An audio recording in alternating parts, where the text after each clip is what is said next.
အားလုံးပဲမင်္ဂလာပါဒီနေ့မှာတော့အလုပ်သွားဖို့အတွက်ထမင်းဘူးပြင်ဆင်ပုံလေးတွေကိုမျှဝေပေးချင်ပါတယ်ရှင်ညီမကတော့မနက်စောစောထပြီးတော့တနားရီအတွင်းအကုန်လုံးပြအောင်ပြင်ဆင်ချက်ပြုတ်လိုက်တာပါခုလိုမျိုးစံဆေးပြီးတော့ထမင်းတဲတာနေစားပါတယ်ဒီအိုးလေးကစံတဘူးချက်ကိုကောင်းကောင်းချက်လို့ရပါတယ်ရှင်ဒီနေ့ကတော့ပဇွန်မာလာရင်းလေးချက်ပါမယ်ပြီးတော့ပဇွန်ကြောက်လေးနဲ့အာလူးကိုအဆက်ကလေးနှပ်ပါမယ်ရှင်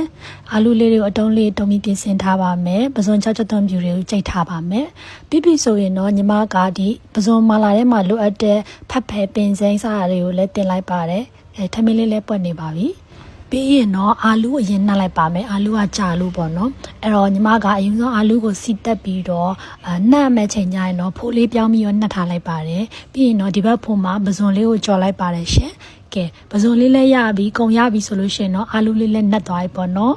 ပြီးတော့လက်ဖက်လေးလည်းပြင်ထားပါတယ်ကဲထမင်းလေးလည်းရပြီဆိုတော့တခါထမင်းခူးပြီးတော့ထမင်းဘူးထည့်ပါမယ်လုံးဝမကတ်ဘူးเนาะဒီအိုးလေးကဒီဘူးလေးနဲ့ထမင်းထောက်ရတကယ်အဆင်ပြေတယ်စီလည်းမယို့ဘူးအပူခံအိတ်လည်းပါတော့ထမင်းစားတဲ့ချိန်ကျရင်နွေ့နွေ့လေးဖြစ်တာပေါ့နော်ဒီနေ့ဟင်းတွဲလေးကတော့ဒီလိုပါပဲเนาะနောက်ရက်ဒီမှာလည်းဘလို့ဟင်းတွဲဆက်လေးနဲ့ထမင်းဘူးထောက်မှလဲဆိုတော့စောင့်ကြည့်ပေးပါအောင်ရှင်အားလုံးပဲနောက်ဗီဒီယိုမှာပြန်တွေ့ပါမယ်တတာ